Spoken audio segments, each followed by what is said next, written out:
Ребята, доброе утро. Все четко у нас с утра, все четко. 9 утра, свет вырубили. Но я успела, девчонки, успела приготовить два вида каши. Тыквенную молочную и булгур с мяском. Короче говоря, я сегодня прям с 7 утра бегом, бегом, бегом. И даже успела закипятить чайник. Я делаю себе кофе. Как вам спалось? Как дела? У меня сегодня, знаете, прям каких-то особых планов нет. Планы на завтра. Планы на завтра. Завтра Жорку, моего мальтипу. Кто еще не знает, кто впервые на этом канале. Жорику 8 месяцев. Завтра мы груминг идем делать. Мы заросли уже просто дальше некуда. И Жорка сегодня плохо спал, потому что я вчера ему проговорилась, что у нас завтра груминг. Шучу, конечно. Мужу жаловалась, говорю, мы сегодня плохо спали, муж в командировке. У меня закончилось кофе. Девочки, караул. Тут немножко наскребу сейчас. Все наскребла. Короче говоря, мужу говорю, как ты там спал в Николаеве? Мы плохо спали в Одессе. Что-то ходили, что-то вставали, что-то ворочались. Возможно, это на изменение погоды. Да, да. Дело в том, что, ребят, когда меняется погода, а у нас она меняется на плюсовую, очень часто такие вот беспокойные какие-то ночи. Но это не самое большое зло. Самое большое зло, когда обстрелы. Что такое? Просит угощение. Я его уже, конечно, покормила, но я себе делаю творог по утрам, и он тоже хочет. Ух. Девочки, вчера у меня была забота. Знаете, какая? Вот мало кто об этом говорит, мало кто об этом знает, но в аптеках исчезло очень важное и нужное лекарство. Действующее вещество, я вам скажу, ламотриджин. И дети, взрослые, да все, у кого есть необходимость ежедневного приема этого лекарства, просто в панике. У меня тоже осталось немного. У меня в семье, к сожалению, есть необходимость принимать этот препарат уже много лет. И, конечно, это кошмар. Я вчера промониторила даже аптеки в других городах.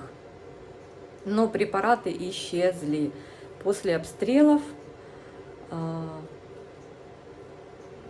повреждены производственные мощности. Еще, по-моему, с лета. И все, что было на складах, уже выгребли. Понимаете?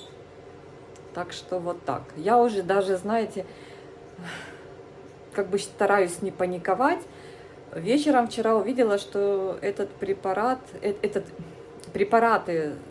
с этим действующим веществом появляются вроде как в Киеве, в одной сети. Я уже порадовалась. Позвонила вчера своей куме. Она часто ездит в Молдавию. Говорю, давай я тебе дам рецепт, и ты попробуй мне в Молдавии купить. Хотя наш украинский рецепт, не знаю, вряд ли продадут а это рецептурные препараты, вряд ли по нашему рецепту в другой стране продадут. Ну, не знаю. Девочки писали на Фейсбуке, я участник группы, именно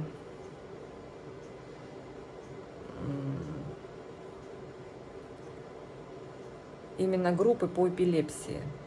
Да, при эпилепсии принимают этот препарат. Ну, не только при эпилепсии. В психиатрии он тоже используется для лечения разных состояний. Так вот, девочки пишут, что пробовали в Чехии приобрести, но они требуют рецепт еще, помимо к вашему рецепту, еще рецепт местного врача. Но если ты живешь в Украине и не выездной, и не выезжаешь, то как ты это сделаешь? Короче, ребята, я смотрю, знаете, много таких, пресса освещает проблем, таких, знаете, странных. А вот то, что необходимо, вот отсутствие медикаментов определенных на рынке. И тут уже не идет речь о бесплатных рецептах. Многие берут эти лекарства в аптеке по доступным ликам. Их нет по доступу. Тут уже идет речь о том, чтобы приобрести за деньги, за полную стоимость этот препарат, и ты физически не можешь это сделать. И там вижу, девочки, у кого-то есть какие-то излишки, перепродают друг другу, как-то отдают друг другу. Потому что это, понимаете, это проблема. Это лекарство, которое жизни необходимо. Жизненно необходимо. То есть его нельзя перестать резко принимать, там вот, как бы вот, сегодня закончилось, пойду что-то другое там выпью, как от головной боли. Нет, с него надо сходить на протяжении нескольких месяцев, очень аккуратно, уменьшая дозу. Плюс его не заменишь на что-то другое, это надо менять схему, которая уже там работает у твоего ребенка, у тебя, там, у того, кто принимает. Короче, проблемка нарисовалась. Но я сегодня буду смотреть, мониторить.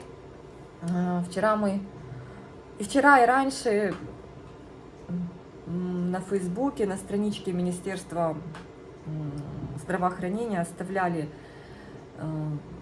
просьбы, месседжи, чтобы занялись этой проблемой, поднимали этот вопрос, и давно он поднимается врачами в стационарах профильных. Короче, ребят, вот так вот, а вы говорите, непросто, непросто.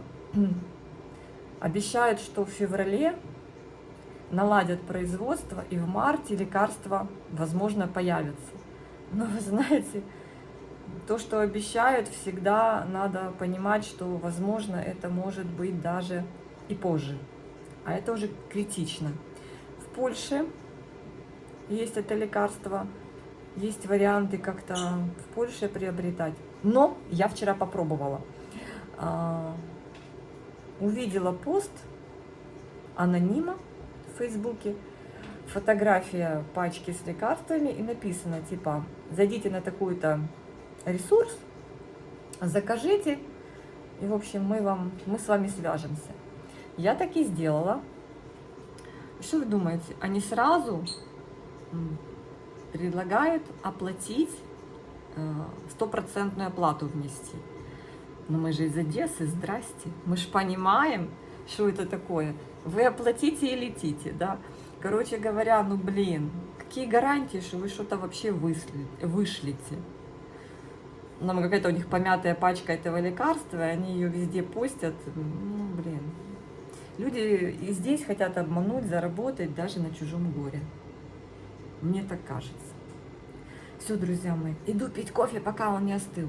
Вам шлю большой-большой привет. Я очень надеюсь, что лекарство появится и что люди все выдохнут, все, кому это лекарство необходимо. Мне в аптеке говорили, говорит, мы не знаем, даже у поставщиков его нет. Нету нигде, все выгребли, представляете? Вот так и живем. Все, ребятки, наболтала уже на 9 минут. Но меня это просто уже которую неделю, меня просто вот, у меня уже начинается, знаете, тревога. Она у меня давно, эта тревога, я за это очень переживаю. Это очень важно. И как там, счета поприходили? Я вижу, за свет уже счет пришел за январь. У меня 419 киловатт, 4,32 так и осталось пока. Стоимость у меня немножко меньше, чем в предыдущем месяце. Аж на 4 киловатта. Ну, короче, было 423, а сейчас 419. Ну вот сейчас вот в феврале более-менее вот свет есть, но он есть ночью. Вот вы видели, сегодня в 9 нам выключили утра. Ну, я думаю, если нам повезет, то где-то в районе обеда на пару часиков включат. Вот вчера включили на 3 часа днем. Это было так неожиданно, так неожиданно. Ты на шпагате не знаешь, что тебе надо в первую очередь сделать. Я взяла Жорика и ушла гулять. Думаю, пропади оно все. Короче, так что вот так, счета уже есть. Осталось только оплатить. Раздобыть денег и оплатить. До 20 числа текущего месяца мы должны оплатить коммунальные все счета. Ну, жду еще, что там по воде. Ну, надо в приват зайти. Но у меня, честно вам скажу, у меня стабильно, вот семья из 4 человек, у меня 10 кубов из месяца в месяц. Я стабильно делаю свой, знаете, какой-то алгоритмически настроенный вот это количество стирок, уборок, мытья. У меня четенько идет 10 кубов на 4. Чутенько. У меня у свекрови, девочки, вообще, что света, так вот, что воды. Я говорю, боже, мамочка, вы, говорю, привыкли всю жизнь экономить. И прям, говорю, балдеете от этого. Ей 75 было. Прям, она говорит, сэкономил, значит, заработал. Правильно. Я читаю, короче, новости, ну, и выключила их, включила ТикТок, там лучшие новости. Женщина говорит, люди, вы что, сдурили?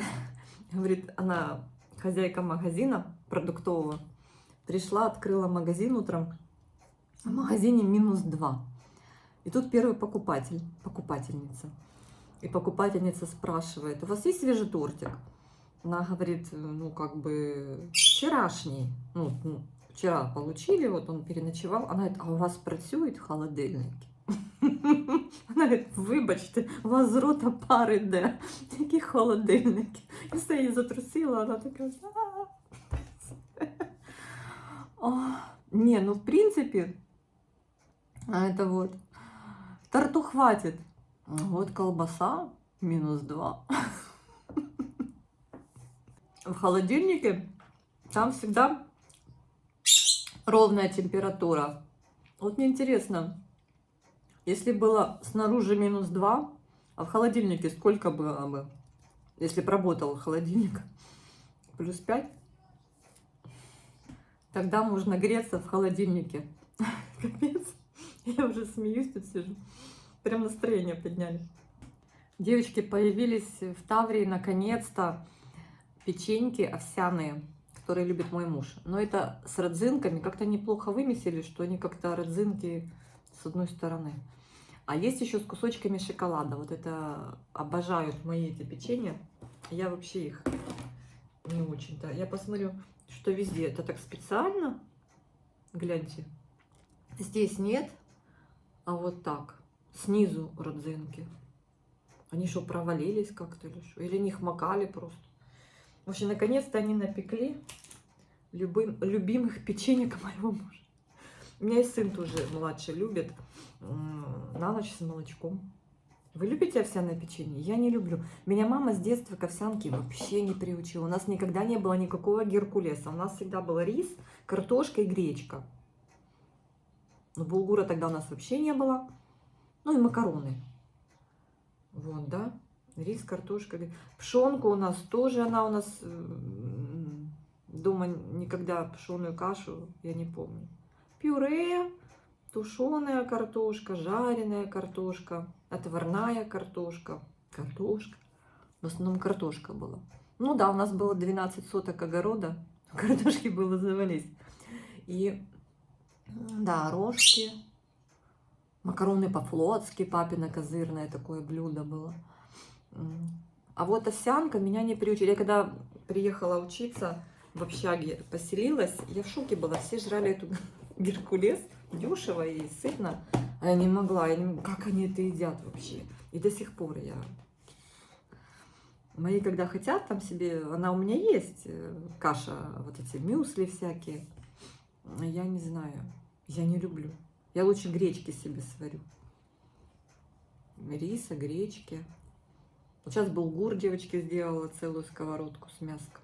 Вчера купила свинины кусочек и филе индюшатины. Зашла в мясной магазин, купила. Вот теперь думаю, индюшатину купила, но это больше на супчик. Но она суховатая. Было бедро индюка. Мне нравится больше бедро, вот его запечь. Но там была скидка на него. И я так поняла, что оно уже полежало. Поэтому я его не стала брать. Взяла филе, мне показалось оно посвежее. А теперь я понимаю, что оно суховатое будет. Ну ладно, что-нибудь придумаем. Я, может, какой-то мелкими кусочками какой-то соус сделаю. И какой-то супчик сварю. Но это уже другая история, когда будет очередное включение света. На сегодня пока хватит того, что я накошеварила с утра. Девочки, я бросила все свои дела. Марчелла, мой любимый блогер, выпустила наконец-то видео.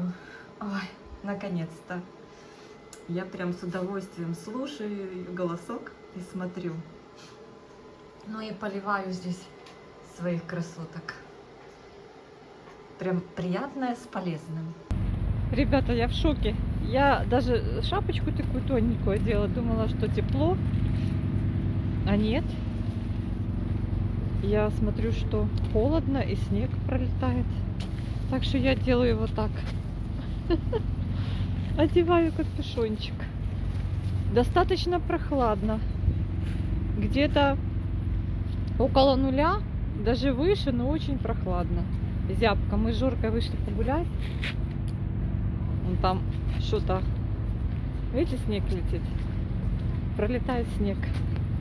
У нас это нечастое явление. Но вот сегодня заснежило. И нету солнышка вообще, ни капельки. Жора! Запутал всех, извините. Короче говоря, как у вас погода? Ну, у нас вот так. Под ногами скользковато. Очень даже.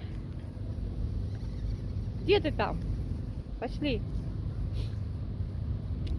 Но уже нет такого страха, знаете, как в первые дни. Девочки, поговорила с хозяйкой мальчика Йорка. В общем, на какую тему? Кастрация и зубы, второй ряд. Ветеринар нам предлагает все сделать вместе, одновременно, под одним наркозом. И очень уже не первый раз встречаю собаководов, которые, ну, на это не соглашаются, а зубы, говорит, после года, если хорошенько с собакой играть, вот так давать канаты, таскать, то можно расшатать эти зубы молочные, которые не выпали. И как бы они сами выпадут. Так что я не знаю, ребят. Хотя читала про кастрацию, что лучше сделать, чем не делать. Потому что потом впоследствии может быть много проблем со здоровьем у собаки. Ну, конкретно у мальчиков, у кобельков. Не знаю, ребят, не знаю. Она, конечно, не хочется. Я сначала думала, что мы уже решились на это. Теперь я начинаю сомневаться после общения с собаководами. Даже не знаю. Но я попробую. Но зубы у него эти молочные так стоят твердо, міцно. Но она говорит, вот у ее Йорика тоже было 2 ряда зубов. И где-то в год и 2 они, говорит, все равно выпали сами. Представляете? Ничего, говорит, не воспалилось. И вот я смотрю, у многих так. Ну, говорит, надо просто играть вот это вот, чтобы он хватался за игрушку, за канат. И вот так аккуратненько, как бы вот так расшатывать. Посмотрим. В общем, я еще до конца не определилась, как мне быть. Девочки, варю борщ. Называется «Пришли домой и дали свет». Нашла мандарину. Ой. Происхождение мандарины. Ну, такая кисловатая. Происхождение мандарины Китай. Так назывались китайские чиновники. Мандарины. Которые носили оранжевую одежду. Представляете? Много витаминчиков. Классно. Сейчас поставила бульон. Надо сварить борщ. Не знаю, если часа на 3 дали свет. Это получается, включили в 3.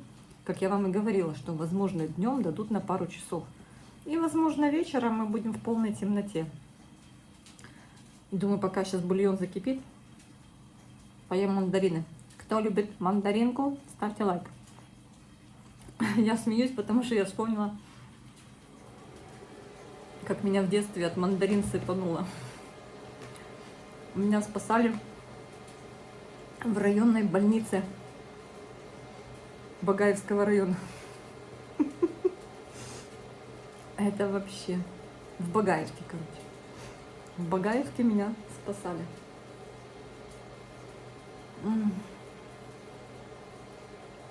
Папа привез из города много мандарин. Мы были в гостях у бабушки. Ну и Анютка приложилась. Все были на веселе, потому что кроме мандарин папа еще что-то вкусненького привез. Ну и, короче, все были заняты на веселе. Ну, я нашла портфель с мандаринами. Сколько я их съела, я не знаю. Но утром меня, да уже под вечер, меня не узнали. Потащили арендовать в район из села. Так что я каждый раз, когда беру в руки мандарин, всегда себе говорю: Аня, знай меру. Ой, ребята, час от часу не легче. Нас предупредили, что завтра с 6 утра до 6 вечера света нам не видать всему городу Одессе. Какие-то ремонтные работы. Ну, спасибо, что хоть предупредили, уже хорошо. И хорошо, что ремонтируют. Так, а я вот себе думаю, и что же с грумингом? Нам завтра на 12. Ну, позвоню, узнаю. Я брожу тут с фонариком в других комнатах. Здесь есть подсветка. Сейчас у меня родительское собрание в 19:00. Осталось буквально там 20 минут. Я не знаю, посылание нам учительница скинула. Не знаю, получится ли мне на это собрание зайти. Сказали, явка обязательно. Ну, посмотрю. Надеюсь, что получится. Сейчас еще жду от своей кумушки весточку. Нашла по таблеткам UA лекарства, и то не полную пачку, у них в Черновцах. Она сейчас в Черновцах. Я написала ей адрес, где я могу забронировать эту неполную пачку. Если это недалеко от нее, я надеюсь, она мне поможет. Я скину ей рецепт, она выкупит, если оно есть еще. Потому что оно может светиться, что оно есть, а по факту окажется, что его нет. Слушайте, как-то вообще, да? У меня волосы мокрые, посушить нечем. Сейчас буду сушить обычным методом, туда-сюда, мотыляя головой. Ой, кошмар, девочки. В общем-то, как-то так. Как-то так. Ужин у меня есть, борщ.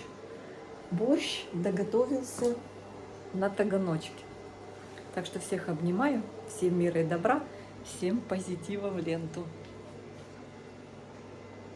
Такая клумба, да? Сегодня клумба всю ночь была под освещением. Ночью был свет. Какая прелесть. И море тих квитів. Дальше я не помню, песня классная. Лимошка тоже ужинает. А Жорка спит.